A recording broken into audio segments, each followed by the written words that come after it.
नमस्कार दोस्तों, स्वागत है आप सभी का अपने यूट्यूब चैनल पर। तो आज हम बात करने वाले हैं वोट चोरी का। जी हाँ, वोट चोरी का तो असल खेल जो है वो उड़ीसा में खेला गया है। जी हाँ, उड़ीसा के अंदर में वोट चोरी का असल खेल खेला गया है। चुनाव आयोग ने कितनी बड़ी मात्रा में धांधली किया है और कैसे बीजेडी ने चुनाव आयोग को घेरा है, आज हम इन्हीं चीजों के बारे में चर्चा करने वाले हैं।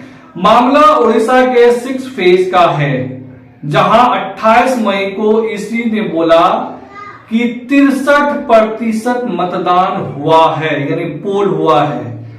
उसके जस्ट 2 दिनों के बाद इसी कहता है, यानी चुनाव आयोग कहता है, उस जो 63% वोट टर्न आउट को उन्होंने कहा था, उन्हीं को अपडेट करके 78% कर दिया जाता है। जी हाँ, 78%। सोच सकते हैं कि कितना ज्यादा मात्रा में वोटिंग पोल को अपडेट किया गया और धांधली किया गया है। आपको बता दूं, इसी फेज के केओंझर विधानसभा सीट पर बीजेपी के वर्तमान के मुख्यमंत्री मोहन मांझी जो है जीत करके मुख्यमंत्री बने हैं। ये सिर्फ एक विधानसभा सीट की बात है, केओंझर की। अब आपको बता दूं, बीजेडी ने दावा किया है कि केओंझर विधानसभा सीट पर ईसी ने 30% वोट बढ़ाया है। कितने प्रतिशत? 30%, जो कि देश में अब तक के सबसे ज्यादा वोट परसेंटेज जो है वो बढ़ाया गया है। पूरी उड़ीसा के अंदर में बीजेडी ने दावा किया है कि बीजेपी और चुनाव आयोग ने मिल करके 15 से 30% वोट शेयर बढ़ाया है। पूरे 50 सीटों पर बीजेपी और चुनाव आयोग ने मिलीभगत करके 15 से 30% वोट शेयर को आगे बढ़ाया है और 30% टर्न आउट को जो है वो बढ़ाया है। और बीजेपी के पास पहले उड़ीसा के अंदर में मात्र 23 विधायक थे।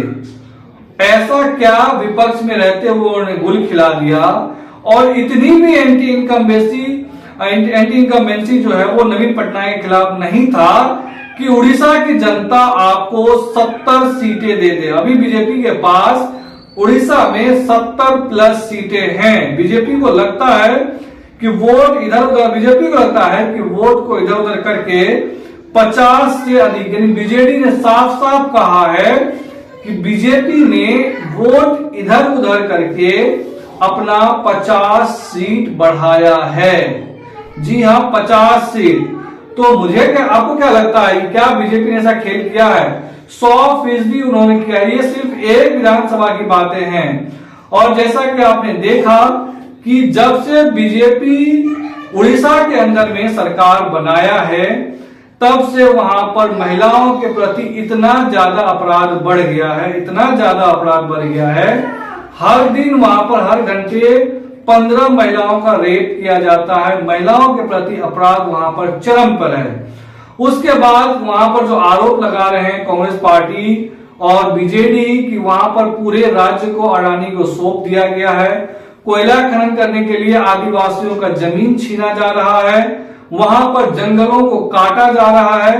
तो उनका मंसूबा भी यही होता है कि जिस राज्य में आए जहां पर खनन किया जा सके, जहां पर प्राकृतिक रूप से बहुत ज्यादा भंडार मौजूद हो, वहां पर बीजेपी कब्जा करना चाहती है, करती है, और उसके बाद अपने पुराने मित्र उद्योगपति को सौंप देते हैं। उसके लिए जनता अगर आवाज उठाए तो उनको मारा जाता है, पीटा जाता है। और वहां के मुख्यमंत्री मोहन मांझी जो है वो सिर्फ एक रबर स्टैंप के रूप में कार्य कर रहे हैं। उनका कोई भी अपना अस्तित्व नहीं है, वो बिल्कुल निराधार बेकार मुख्यमंत्री साबित हो रहे हैं। जिस राज्य को नवीन पटनायक ने 25 साल में सींचा है, उस राज्य को मुख्यमंत्री बीजेपी ने मिलकर के 2 सालों में इतनी ज्यादा अपराध बढ़ा दिया है, इतना ज्यादा महिलाओं के खिलाफ घृणा बढ़ा दिया है कि वहां पर आए दिन महिलाओं के खिलाफ बलात्कार, रेप की घटनाएं सामने आ रही है।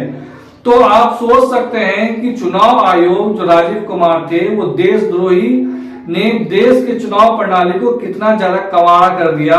ये आपको आने वाले समय में और पता चल सकता है।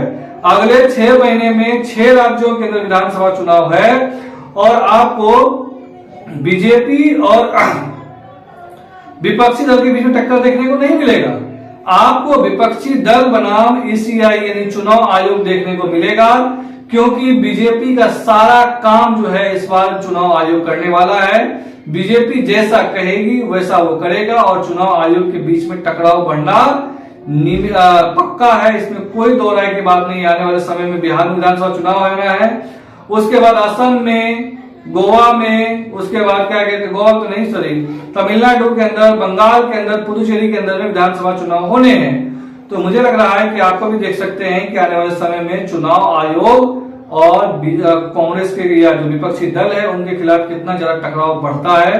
हालांकि राहुल गांधी ने भी कहा है कि आने वाले समय में हम चुनाव आयोग के खिलाफ एक और हाइड्रोजन बम फोड़ेंगे। हाइड्रोजन बम का मतलब हरियाणा और उत्तर प्रदेश के कुछ सीटों को लिया जाएगा। तो बने रहिए, चैनल पे नए हैं चैनल को सब्सक्राइब कर लीजिए। वीडियो अच्छी लगी हो जरूर कमेंट करते जाइए। धन्यवाद।